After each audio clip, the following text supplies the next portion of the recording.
Paham ya? Banyak pertambangan ya beraktivitas ya yang itu belum ada izinnya. Tetapi ditertibkan ya belum ya. Aparat penegak hukum ya juga belum ada upaya ke situ ya. Pemerintah provinsi ya mungkin hari ini masih belum serius-serius banget. Jadi kebocorannya cukup banyak karena persoalannya adalah izin. Yeah. Kita kumpulkan pengusahanya, ternyata katanya birokrasinya terlalu berbelit-belit dan lama. Nah inilah optimalisasi yang harus dilakukan karena banyak aktivitas pertambangan yang mereka itu bebas tapi lepas pajak. Wah ini Gitu loh. banyak sekali Pak di Jawa Timur ya.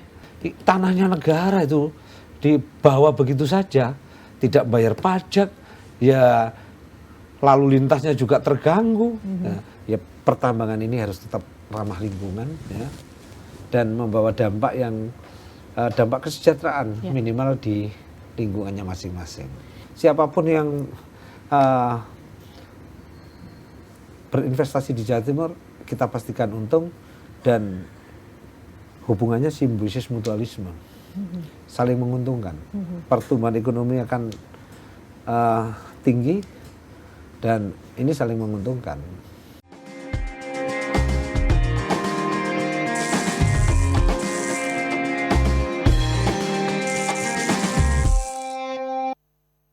Assalamualaikum dulur Jawa Timur, tentunya senang sekali Jatim Channel Podcast DPRD Provinsi Jawa Timur dapat kembali menyapa Anda, tentunya sebuah wadah bagi kita untuk mengetahui bagaimana perkembangan yang ada di Jawa Timur, permasalahan yang ada dan solusinya, yang tentunya menghadirkan narasumber wakil rakyat yang sudah ada bersama dengan kami, dan beliau adalah sosok yang sudah tidak asing, Wakil Ketua Komisi C DPRD Provinsi Jawa Timur dari fraksi PDIP Dapil 5 Jember Lumajang. Beliau adalah Bapak Haji Agus Wicaksono SOS. Mari kita sapa terlebih dahulu. Assalamualaikum Pak Agus. Waalaikumsalam warahmatullahi wabarakatuh. Kabarnya hari ini bagaimana Pak? Alhamdulillah sehat baik. Sehat baik, senang sekali bisa kembali berjumpa. Waktunya saya yakin banyak agenda, tapi mau mampir sini ini sebuah kehormatan bagi saya bisa berjumpa lagi dengan Pak Agus.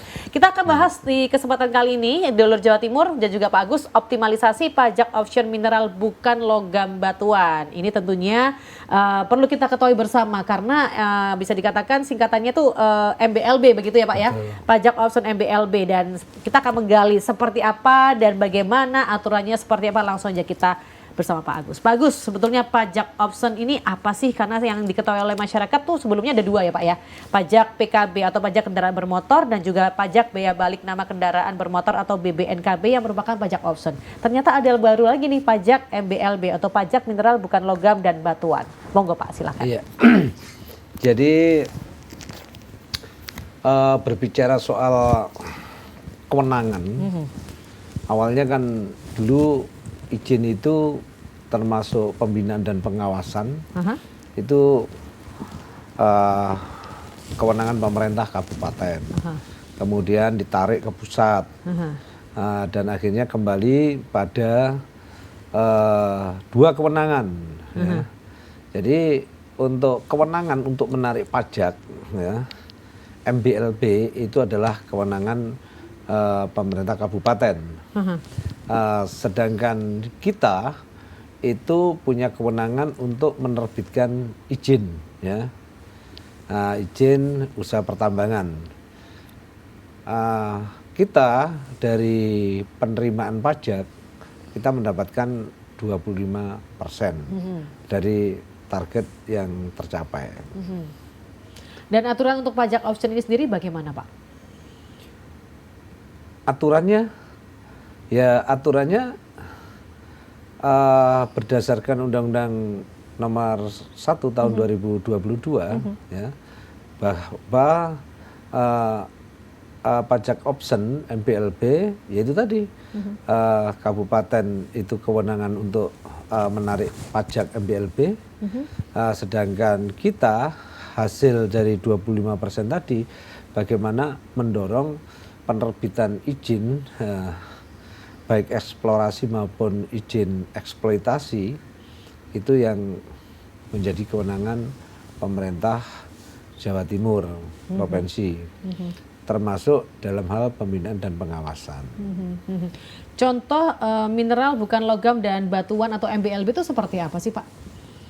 Ya kalau di Jawa Timur ini ya seperti galian C, ya seperti kapur, seperti andesit dan yang lain. Tetapi terutama ya yang paling kelihatan menonjol lah itu galian C. Tentunya dapil Bapak banyak ya untuk galian C tersebut Pak, Jember Lumajang nih. Ya, utamanya Lumajang. Lumajang itu ada Semeru. Semeru itu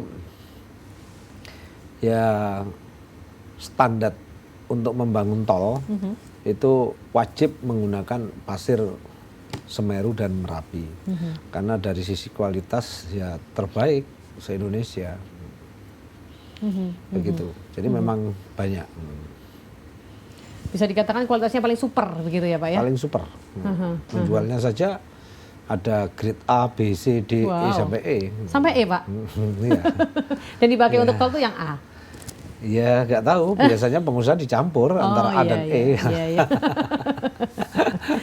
Nah, bicara mengenai pajak option MBLB ini sendiri Pak, kan pada tahun 2024 ini istilahnya digodok untuk masuk mulai diimplementasikan di tahun 2025 begitu ya Pak ya. Ini kenapa dia kok jadinya akhirnya masuk dalam wilayah provinsi begitu? Ya karena ada Undang-Undang Nomor 1 tahun 2022 tadi yang mengharuskan ada option pajak MBLB. Nah, artinya pemerintah daerah Provinsi Jawa Timur dengan kabupaten ini harus berkolaborasi, bekerja sama.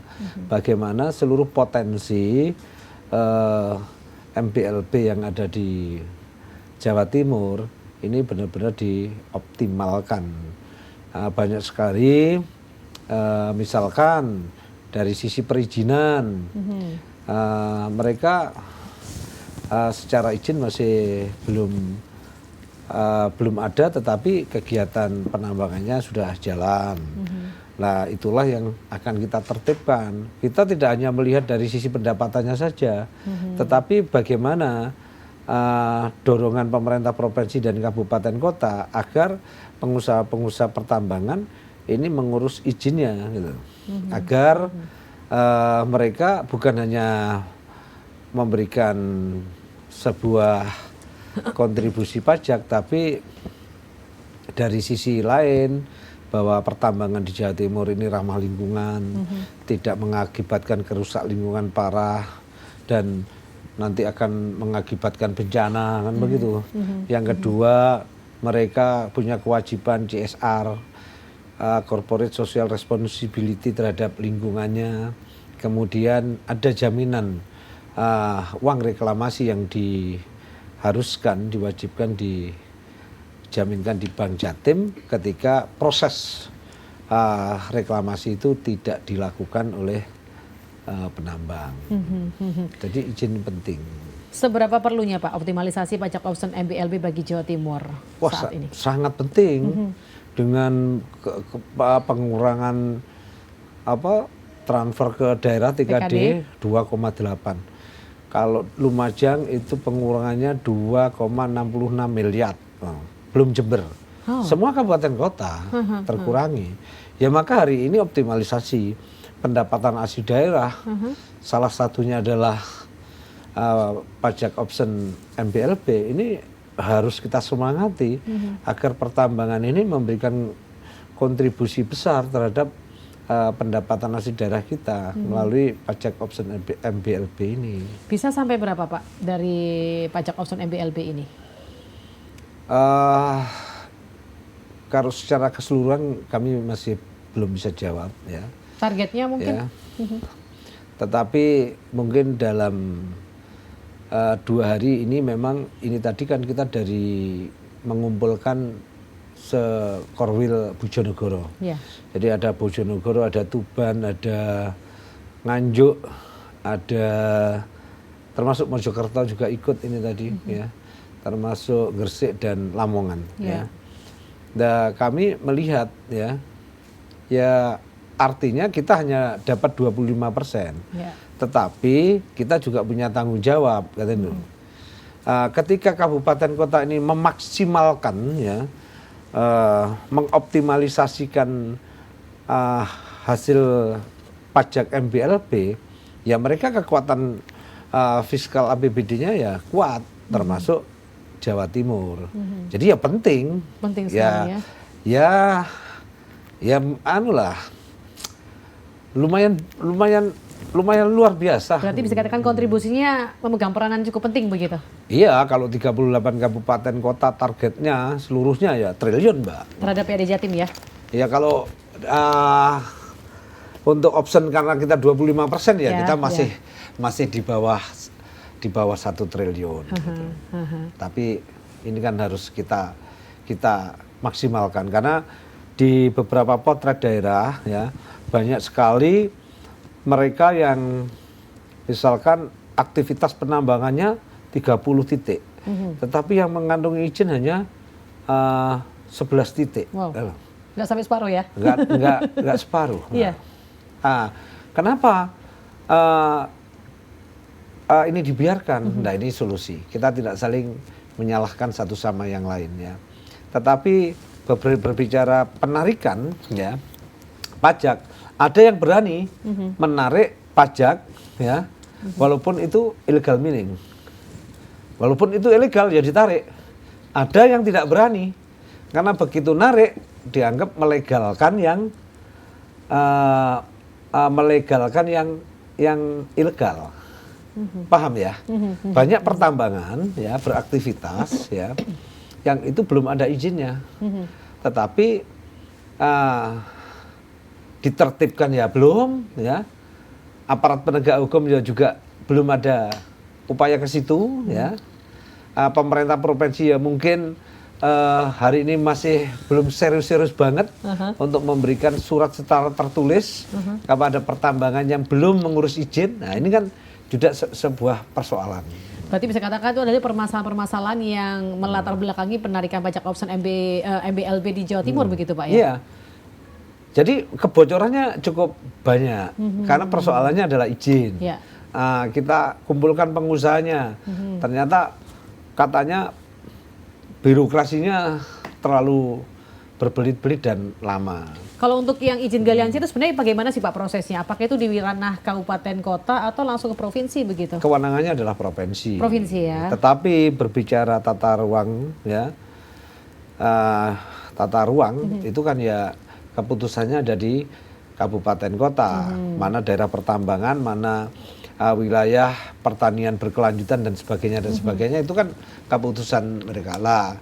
Yang pengusaha itu ajukan utamanya ya wilayah usaha izin pertambangan, itu bersinggungan apa enggak dengan wilayah tata ruang yang sudah ditetapkan oleh pemerintah kabupaten.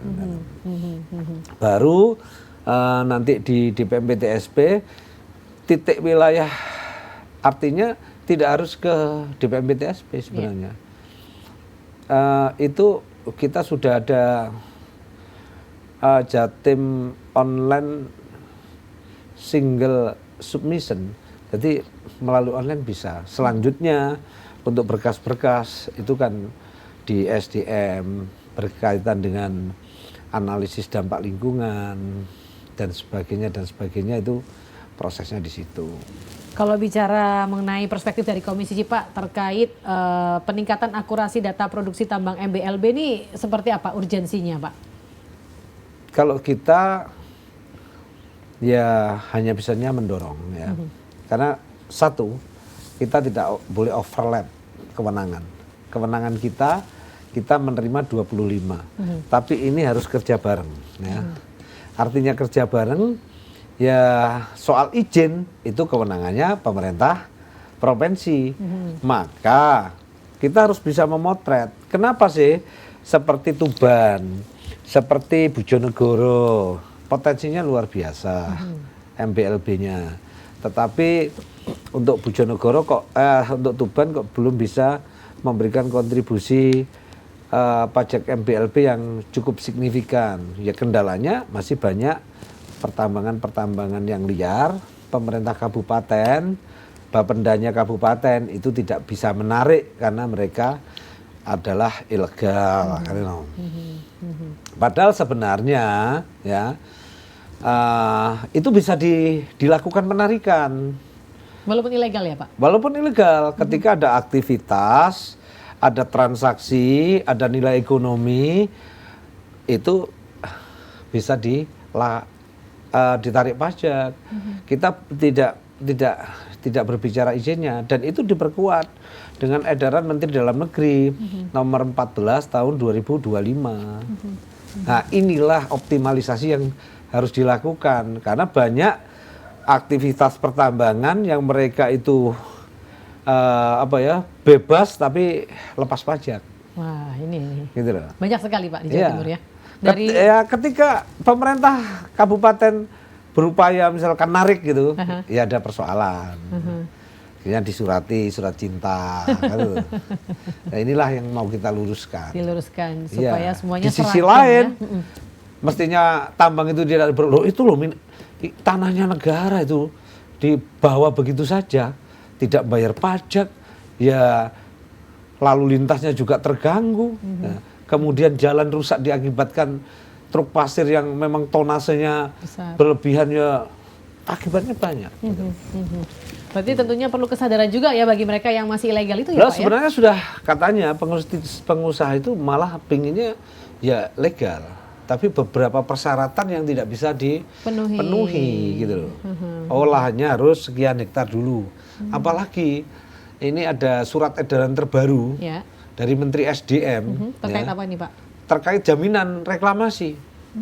Jaminan reklamasi per hektarnya itu harus naruh 145 juta. Itu harus dibayar 5 tahun. Berat apa enggak? Berat. Gitu. Begitu ada liar, ternyata aman. Nah, ini yang harus difokuskan oleh kita, Komisi C dan mitra, agar pertambangan ini memberikan dampak yang luar biasa dengan penguatan fiskal APBD kita. Nah, tentunya kalau bicara kebijakan option pajak MBLB ini kan baru diberlakukan pada tahun ini ya Pak ya, tahun 2025. Nah, apa saja nih kira-kira aturan yang paling berpengaruh terhadap mekanisme pajak option MBLB tersebut Pak? Yang berpengaruh? Ya. Maksudnya yang berpengaruh gimana? Aturannya yang paling berpengaruh untuk mekanisme pajak option MBLB ini. Ya kalau itu tadi kan hanya 2 poin itu. Kita diberikan kewenangan izin termasuk pengawasan ya. Pemerintah kabupaten diberikan kewenangan untuk menarik pajak MBLB yang 25% itu adalah milik Provinsi Jawa Timur. Artinya harus kerja bareng, kerja bersama antara pemerintah provinsi dan kabupaten. Nah, kenapa berbicara optimalisasi? Ya karena banyak kebocoran yang terjadi di bawah. Ya. Nah, kebocoran itu bukan dikorupsi atau bagaimana, tetapi tumpang tindih kewenangan ini ya, yang mungkin berganti-ganti kewenangan ini harus segera disosialisasikan ya. Kemudian yang belum berizin juga kita dorong untuk mengurus izinnya ya, sehingga mereka mengeksploitasi galian C ini ya, mereka juga selain memberikan kontribusi pajak, mereka juga bertanggung jawab dengan CSR-nya, termasuk dijamin reklamasi ini dilakukan oleh penambang. Kalau nggak berizin, siapa yang bertanggung jawab? Ya. Ketika ada kerusakan lingkungan, pajaknya dia tidak bayar. Loh, kalau itu dibiarkan, Mbak, ya, yang salah adalah pemerintah daerah Yang membiarkan dan tersebut, aparat ya. penegak hukum. Loh, itu mencuri kok milik negara. Betul, betul. Tanahnya biasanya dari dinas kehutanan kan itu. Ada sumber daya air ya, karena di sungai-sungai kan itu. Jadi memang kompleksitas persoalan dan tidak mudah ya, kita memang harus duduk bersama agar benar-benar option MBLB ini tidak hanya naik secara signifikan, yang itu sangat sangat berpengaruh terhadap fiskalnya kabupaten dan provinsi. Tetapi di sisi lain, ya pertambangan ini harus tetap ramah lingkungan, ya, dan membawa dampak dampak kesejahteraan minimal di lingkungannya masing-masing. Tidak semua daerah di Jawa Timur punya tambang MBLB tersebut ya Bapak ya? Ya betul. Nah, kira-kira dari hasil pengawasan Komisi C, begitu, apakah ada kesenjangan implementasi Pak antara daerah yang punya tambang MBLB dengan yang tidak memiliki tambang MBLB tersebut? Enggak, Surabaya itu APBD-nya paling kuat dengan Sidoarjo, dia tidak punya MBLB. Berarti nggak ada kesenjangan begitu ya Bapak ya? Malah kita yang kalah. Iya. Tapi kan Surabaya itu kan ibu kota, ya. Ya meskipun nggak ada pajak MBLB, bagaimana investasi di Jawa Timur itu tertumbuh di Surabaya dan Sidoarjo, kan gitu. Yes. Karena berbicara Jawa Timur, ini adalah ruang bagi investor, baik penanam modal asing maupun Investor lokal begitu investor ya? lokal. Karena luar biasa Jawa Timur ini. Jawa Timur berbicara pertumbuhan ekonomi, kita pertumbuhannya lebih tinggi daripada nasional. Berbicara ICOR, increment capital output ratio, kita lebih rendah. Jadi begitu investasi itu dilakukan di Jawa Timur, pertumbuhan ekonominya langsung tampak. Wow, luar biasa ya. Sehingga ini menjanjikan. Siapapun yang berinvestasi di Jawa Timur, kita pastikan untung, dan hubungannya simbiosis mutualisme, saling menguntungkan. Pertumbuhan ekonomi akan tinggi, dan ini saling menguntungkan. Melihat potensi Jawa Timur begitu luar biasa, dan Bapak sampaikan bahwa investor kalau masuk ke sini mereka akan mendapatkan simbiosis mutualisme, begitu ya. Nah, bagaimana kira-kira untuk proses harmonisasi data begitu Pak antara pemerintah provinsi dan juga Pemda di lapangan terkait dengan option pajak MBLB ini Pak? Data? Ya, harmonisasi data antara pemerintah provinsi dan juga Pemda yang ada di lapangan. Yang pertama, data potensi itu berada di SDM ya. Kemudian berbicara aktivitas, itu kita punya UPT ya, unit pelaksana teknis pengelola pendapatan daerah, yang itu memang terkhusus untuk MBLB. Jadi ya data sudah tidak bisa, kalau data itu sama-sama punya. Dan realitas di lapangan, izin yang legal dan izin ilegal itu ya kita sama-sama tahu. Makanya kita mengundang bukan hanya kabupaten kota, tetapi juga termasuk kita hadirkan UPT kita, ya, Bapenda Provinsi Jawa Timur. Kemudian akan kita tindak lanjuti agar di PMPTSP utamanya dan SDM ini segera melakukan sosialisasi, mengundang para pengusaha yang hari ini izinnya mereka melakukan pertambangan tapi tidak izin, agar mengurus izin. Nah, ya diberi surat peringatan. Kalau enggak ya harus ditutup. Kan itu. Kalau memang tidak ngurus izin, apa yang kita dapat? Kalau itu dibiarkan ya itu namanya pembiaran. Dan pembiaran ya luas dampaknya. Dampaknya luas. Baik. Izin Pak, kita boleh break sejenak, boleh minum dulu Pak, silakan.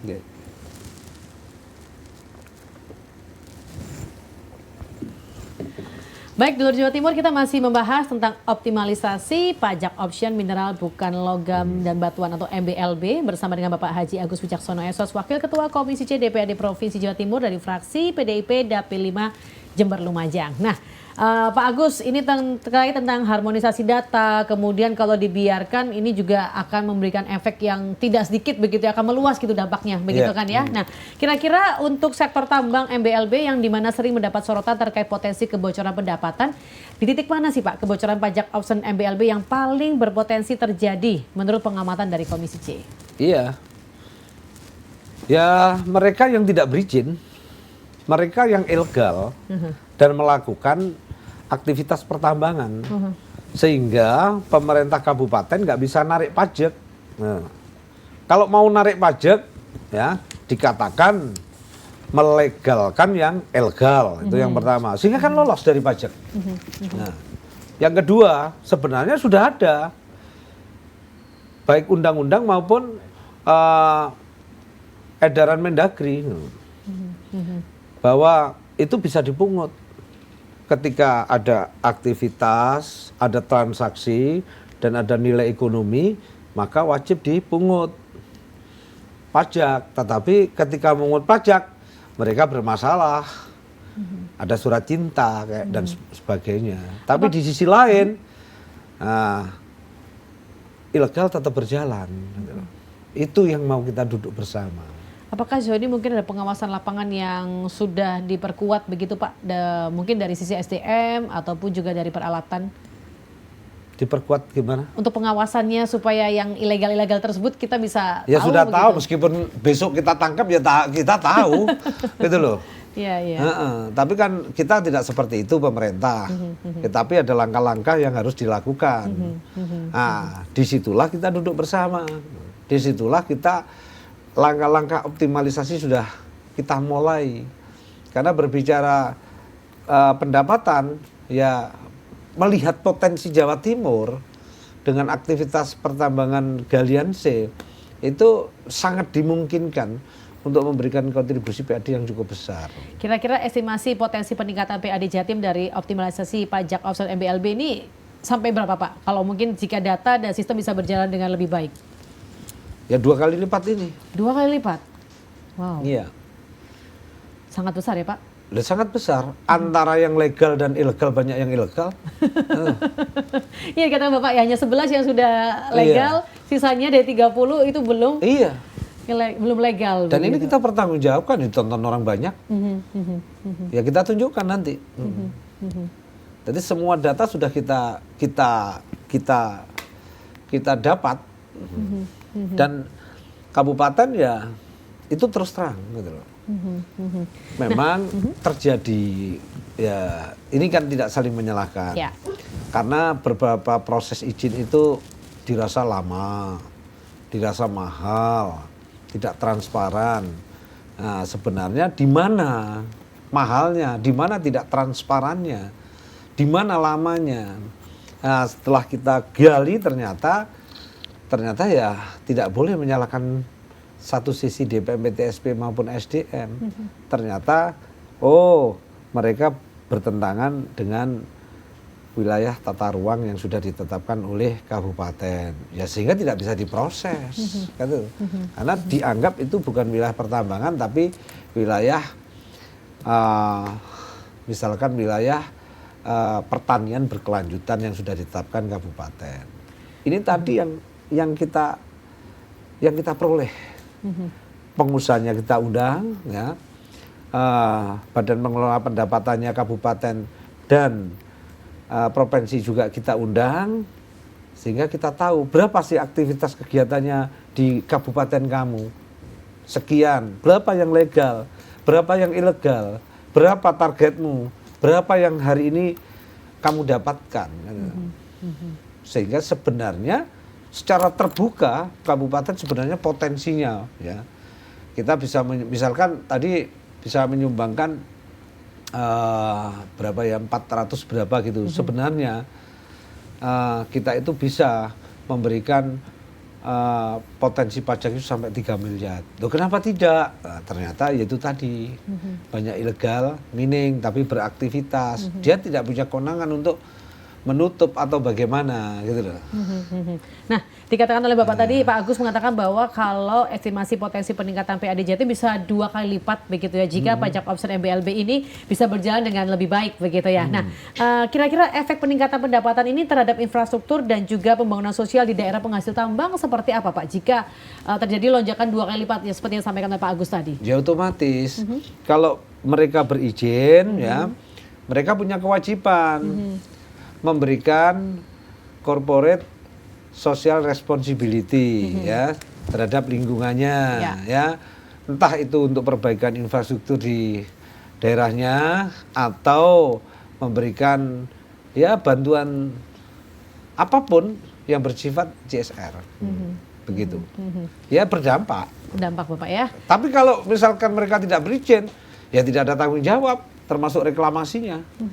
Meskipun mereka selesai tambang, Ditinggal begitu ditinggal aja. begitu saja ya, mereka meninggalkan kerusakan. Tetapi ternyata seluruh pengusaha sebenarnya juga kepingin ya usahanya itu legal.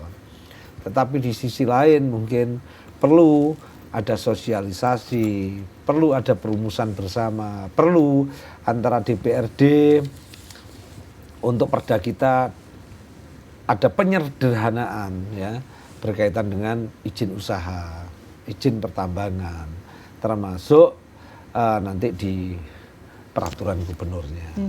Baik, Yang penting pengawasannya pengawasannya. tetap dilakukan oleh OPD-OPD yang terkait. Dapil dari Pak Agus adalah Dapil 5 Jember Lumajang.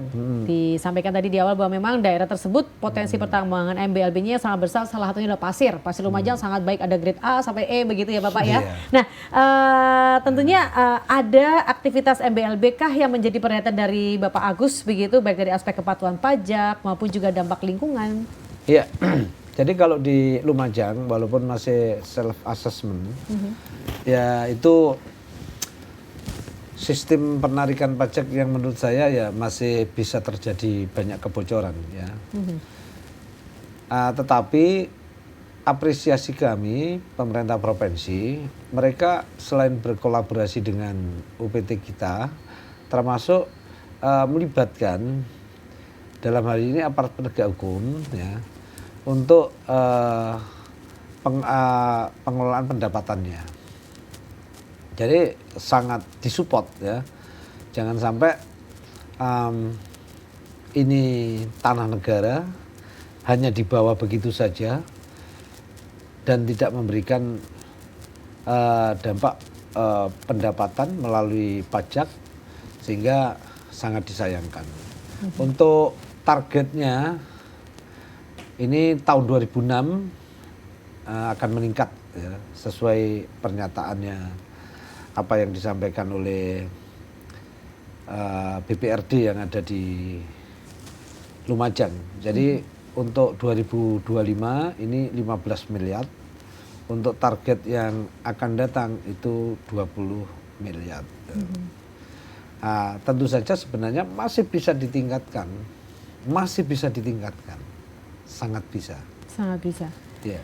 Namun seringkali untuk para pemilik tambang yang legal di Lumajang ini seringkali juga demo Pak, karena banyaknya tambang-tambang ilegal di daerah sana begitu. Iya, jadi itu problematika yang memang terjadi. Dulu pernah terjadi pembunuhan Salim Kancil ya. Itu kan ya karena sebuah apa ya, carut marutnya pertambangan. Ya sekarang menurut saya lebih baik ya. 3 tahun ini juga berjalan dengan baik, tapi saya melihat semangat dari kepala daerah, jajaran Forkopimda yang mendukung, sehingga apa ya, berkah dari Semeru ini benar-benar dikelola dengan baik, yang nantinya akan kembali kepada masyarakat melalui program-programnya. Ya saya melihat ini memang harus diseriusi. Tetapi juga kabupaten-kabupaten yang lain, pendapatan yang paling tinggi sebenarnya yaitu Tuban. Tuban itu bagus, ya potensinya bagus, tapi kebocorannya luar biasa. Kebocorannya juga bagus begitu ya. Iya. Sayang sekali. Saya tidak ya maksudnya bocor ya lepas dari pajak gitu loh. Oh, baik. Bukan oleh oknum, bukan. Artinya mereka lepas pajak karena tidak berani narik karena itu masih ilegal. Ketika narik berarti melegalkan yang ilegal. Nanti jadi masalah pribadi yang ujung-ujungnya surat cinta gitu. Iya, betul. Gitu. Nah, untuk keluhan sendiri Bapak dari masyarakat yang ada di Dapil Pak Agus terkait pengelolaan tambang MBLB, selain adanya tambang-tambang ilegal di daerah tersebut, mungkin mereka juga memiliki keluhan terkait infrastruktur jalan kah mungkin, atau debu, atau mungkin hal lain begitu? yang selama ini mereka sampaikan kepada Bapak Agus? Utama jalan, Nah, tetapi sudah terjawab ya. Jadi beberapa kerusakan jalan yang diakibatkan oleh truk pasir itu juga menjadi perhatian pemerintah Kabupaten Lumajang ya. Tetapi yang mungkin ya, sekali lagi pengusaha itu kepingin legal, tapi dengan persyaratan yang mungkin tidak bisa memenuhi, akhirnya dengan terpaksa itu melakukan pertambangan legal. Yang kedua, masyarakat di sekitar situ ya mereka untuk menghidupi keluarganya, anak-anaknya, itu kadang-kadang nambang di sebelah sungai. Ya dapat 1 truk, 2 truk. Nah, masa itu kadang-kadang secara ya salah, tapi mau ngajukan izin ya cuman segitu, tidak memenuhi syarat, tapi di sisi lain dia berjuang untuk keluarga, nah, dan dampaknya pada lingkungan tidak ada, ya wajib, ya itu dilakukan pembinaan saja. Karena mereka tidak bisa harus mengurus kayak taruh nyawa juga ya Bapak ya, mereka kan di pinggir sungai, belum lagi kalau ada lahar dingin datang. Iya, jadi itu sebenarnya ya apa ya, memang harus dikeruk. Kalau tidak dibantu oleh warga masyarakat, ya tentunya kita tambah kos, tambah anggaran untuk pengerukan agar tidak terjadi. Kalau buntu ya, kalau batuk ya selesai. Kan itu. Nah, akhirnya masyarakat kerja di sungai-sungai itu. Nah itu memang kewenangan SDA. Ya mudah-mudahan ini untuk rakyat-rakyat yang seperti itu ya tentu saja harus mendapatkan pembinaan, tidak dibiarkan, walaupun secara persyaratan tidak memungkinkan, namun ini soal perut ya, tapi jangan dibiarkan, karena membantu kita ya, supaya tidak terjadi pendangkalan ya. Yang kedua ya membantu untuk pertumbuhan ekonomi ya, karena pasir-pasir yang ada di sungai itu kualitasnya sangat bagus. Bahkan kemarin erupsi sempat ada korban ya Bapak ya, dari para petambang yang berada di pinggir-pinggir sungai itu? Dulu ada. Kalau hari erupsi ini tidak. Artinya mitigasi bencana yang dilakukan oleh Kabupaten Lumajang dan pemerintah provinsi ini cukup bagus, sehingga walaupun erupsinya tidak diperkirakan oleh BMKG, tapi masyarakat sudah tanggap dengan bencana. Luar biasa. Tentunya ada strategi ideal begitu yang bisa dilakukan untuk memperkuat koordinasi antara provinsi dengan kabupaten kota penghasil MBLB. Apa kira-kira Pak strategi ideal tersebut? Peran gubernur dan bupati. Nah, karena saya melihat di situ memang harus ada keterlibatan bupati untuk menertibkan ya pertambangan-pertambangan ini. Artinya ketika bupati ya fokus, maka ya saya yakin jajaran Forkopimda ini mendukung. Seperti saya contohkan di Nganjuk. Di Nganjuk itu awalnya mendapat 450 juta. Tetapi bupati ya Nganjuk menjadi ketua ya pajak MBLB. Maka pengusaha dikumpulkan, jajaran Forkopimda bersama, sehingga meningkatnya bukan 100%. Bapak Marhen ya? Ya.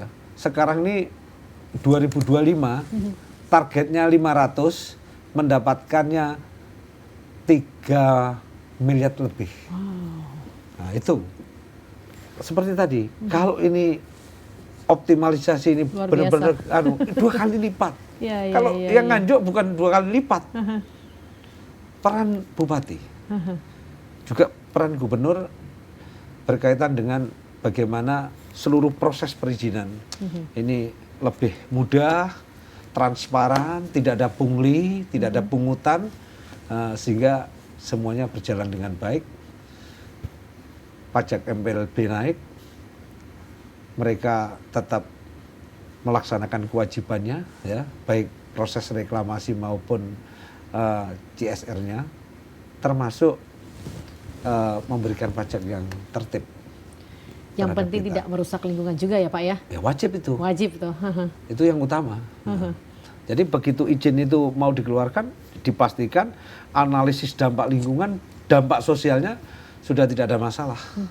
Jangan sampai pertambangan itu jadi malah menjadikan bencana sosial. Nah, analisis dampak lingkungannya oke, dampak sosialnya ternyata bukan membawa berkah, malah terjadi suatu bencana sosial.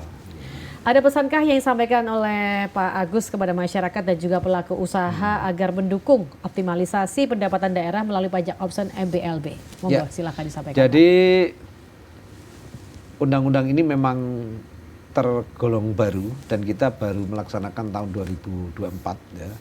Tentu saja kita butuh ya sosialisasi dengan para pengusaha ya yang ada di kabupaten dan melakukan kerjasama dan kolaborasi ya yang tentunya harus didukung semua pihak termasuk pengusaha, termasuk jajaran Forkopimda agar semuanya terkelola dengan baik sehingga memberikan pendapatan asli daerah. Tentu saja ketika pendapatan asli daerah kita menguat, ya tentu saja APBD kita kuat. Ya. Ketika APBD kita kuat, kita bisa memperluas pembangunan di Jawa Timur yang muaranya adalah kesejahteraan masyarakat Jawa Timur yang hari ini visi misinya 29 Jawa Timur harus menjadi gerbang Nusantara baru. Baik, satu lagi Bapak pesan untuk masyarakat yang ada di Dapil 5 Jember Lumajang, silakan dapilnya Bapak. Untuk masyarakat dan pemerintah Kabupaten Lumajang maupun Jember, potensi yang ada harus benar-benar dikelola dengan baik dan benar ya, agar memberikan berkah ya, baik berupa PAD dan tentu saja berkahnya adalah kembali kepada warga masyarakatnya, utamanya dalam bentuk pembangunan maupun program-program yang berpihak terhadap wong cilik. Berpihak pada wong cilik, luar biasa. Sekali lagi terima kasih Pak Agus sama-sama untuk insight-nya. Kita semua warga Jawa Timur optimis bahwa ini bisa dilakukan dengan tepat di Jawa Timur dan bisa meningkatkan PAD kita. Amin. Semangat Pak, kawal terus suara rakyat. Insya Allah. Luar biasa, sekali lagi juga Dol Jawa Timur. Demikian podcast hari ini, Jatim Channel Podcast DPRD Provinsi Jawa Timur bersama dengan Bapak Haji Agus Wicaksono SOS, Wakil Ketua Komisi C DPRD Provinsi Jawa Timur, fraksi PDIP, Dapil 5 Jember Lumajang. Luar biasa, saya Karisen pamit. Wassalamualaikum warahmatullahi wabarakatuh. Waalaikumsalam warahmatullahi wabarakatuh. Boleh.